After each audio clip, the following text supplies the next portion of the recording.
Welcome to metro sweet சமையல். இன்றைக்கி எண்ணெய் கத்திரிக்காய் குழம்பு வைக்க போகிறோம். ஸோ அதுக்கு தேவையான பொருட்கள்லாம் எடுத்து வச்சுருக்கேன். வாங்க எப்படி செய்யுதுன்னு சொல்லி வீடியோக்குள்ளே போய் பார்க்கலாம். கேஸ் ஆன் பண்ணி ஒரு கடாயை வச்சுக்கோங்க. அதில் 1 ஸ்பூன் மிளகு, 1 ஸ்பூன் சோம்பு, அரை ஸ்பூன் சீரகம், ஒரு பட்டை, ஒரு கிராம்பு, ஒரு ஏலக்காய், ஒரு 4-5 கருவேப்பிலை. இது எல்லாமே ட்ரை ரோஸ்ட் பண்ணிக்கோங்க சிம்மில் வச்சு. கருவேப்பிலை வதங்கிடுச்சினாலே நல்லா வதங்கிடுச்சின்னு அர்த்தம். இதில் 4 ஸ்பூன் அளவு தேங்காய் ஆட் பண்ணிக்கோங்க. இதையும் வறுத்துக்கோங்க. லைட்டாக வறுத்தா போதும். வறுபட்டுருச்சு, இறக்கிடலாம். வறுத்த பொருட்கள் ஆறினதுக்கப்புறம் மிக்ஸி ஜாரில் சேர்த்து கொஞ்சமாக தண்ணி ஊற்றி நல்லா பேஸ்ட் மாதிரி அரைச்சி எடுத்துகிட்டு வந்துடுங்க. எண்ணெய் கத்திரிக்காய்க்கு எண்ணெய் கொஞ்சம் ஜாஸ்தியாக தான் விடணும், அப்போ தான் நல்லா டேஸ்ட்டாக இருக்கும்.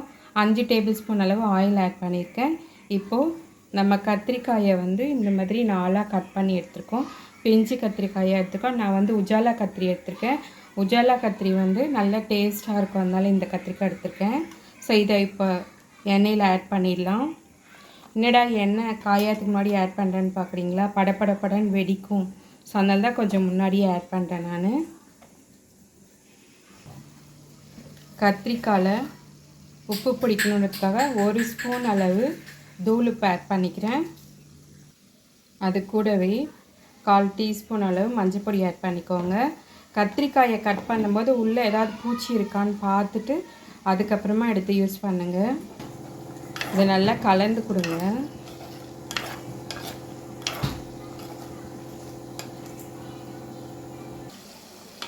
ஆயிலே நல்லா ஃப்ரை பண்ணி எடுத்துக்கோங்க. ஓரளவு ஒரு 80% இதிலே வெந்துடுற மாதிரி. ஓரளவு வதங்கிடுச்சு. இப்போ கத்திரிக்காயை எடுத்துடலாம். கத்திரிக்காய் வதக்கின எண்ணெயிலே சின்னதாக ஒரு பட்டை, 2 ஏலக்காய், ஒரு கிராம்பு, ஒரு கொத்து கருவேப்பிலை, டேஸ்ட்டுக்காக கீராமல் முழுசாக ஒரு பச்சை மிளகாய், இது கூடவே 10 பல்லு பூண்டு கட் பண்ணி ஆட் பண்ணியிருக்கேன், குட்டி குட்டியாக கட் பண்ணி. இது லைட்டாக வதக்கி விடுங்க.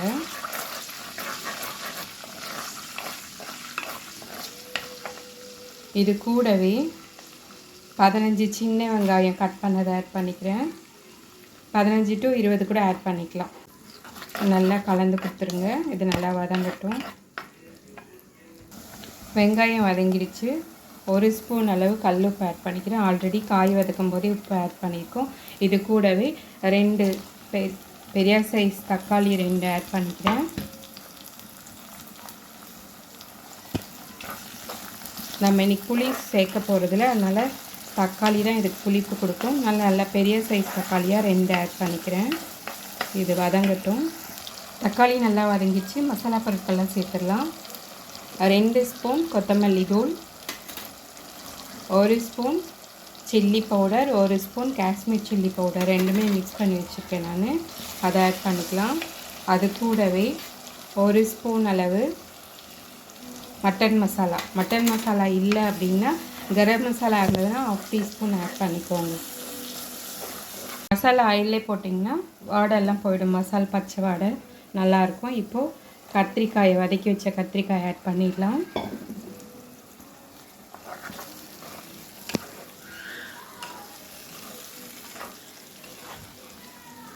கத்திரிக்காய் போட்டு ஒரு 2 நிமிஷம் அதிலேயே விடுங்க, அப்போ தான் மசாலாம் கத்திரிக்காயில் ஏறும். அதுக்கப்புறமா நம்ம அரைச்சி வச்சுருக்க விழுதை சேர்த்திடலாம். வறுத்து அரைச்சோம் இல்லைங்களா, அந்த விழுதை இதோடு சேர்த்திக்கோங்க. அரைச்ச விழுதெல்லாம் சேர்த்தியாச்சு. இப்போ இதை கலந்து கொடுத்துருங்க. கத்திரிக்காய் உடையாத மாதிரி மெதுவாக கலந்து கொடுங்க. நல்லா கலந்து கொடுத்தாச்சு. இப்போது மிக்ஸி ஜார் அலசின தண்ணி இதோடு ஆட் பண்ணிக்கலாம். ஒரு 5 நிமிஷம் மூடி போட்டு வச்சிடலாம், வேகட்டும். இப்போ ஓப்பன் பண்ணி பார்த்துடலாம். 5 நிமிஷம் ஆகிடுச்சு. பாருங்கள், சூப்பராக ரெடி ஆகிருக்கு. நீங்கள் டேஸ்ட் பண்ணி பாருங்கள். எனக்கு எல்லாமே கரெக்டாக இருக்குது. ஒருவேளை உங்களுக்கு புளி ஊற்றினா நல்லாயிருக்கும் அப்படின்னு தோணுச்சுன்னா கொஞ்சமாக புளி ஊற்றிக்கோங்க. நான் புளி ஊற்றல, இப்படியே தான் வச்சுக்க போகிறேன். மேலே வந்து ஒரு கொத்து மல்லி இலை ஆட் பண்ணிக்கலாம். அப்படி கலந்து கொடுத்துருங்க. கலக்கும்போது கேர்ஃபுல்லாக கலக்குங்க. கத்திரிக்காய் வந்து உடையக்கூடாது. அவ்வளோதாங்க, சூப்பராக ரெடி ஆயிடுச்சு பாருங்கள். சூப்பராக ஒரு எண்ணெய் கத்திரிக்காய் குழம்பு ரெடி ஆயிடுச்சு. சொல்லியிருக்க அளவுபடி நீங்களும் இதே மாதிரி செய்து பாருங்கள். வீடியோ பிடிச்சிருந்தா லைக் பண்ணி, ஷேர் பண்ணி, கமெண்ட் பண்ணி, பக்கத்தில் இருக்க பெல் பட்டன் அழுத்திடுங்க. உங்கள் ஃப்ரெண்ட்ஸ் அண்ட் ஃபேமிலிக்கு ஷேர் பண்ணுங்கள். பாய், நெக்ஸ்ட் வீடியோவில் பார்க்கலாம்.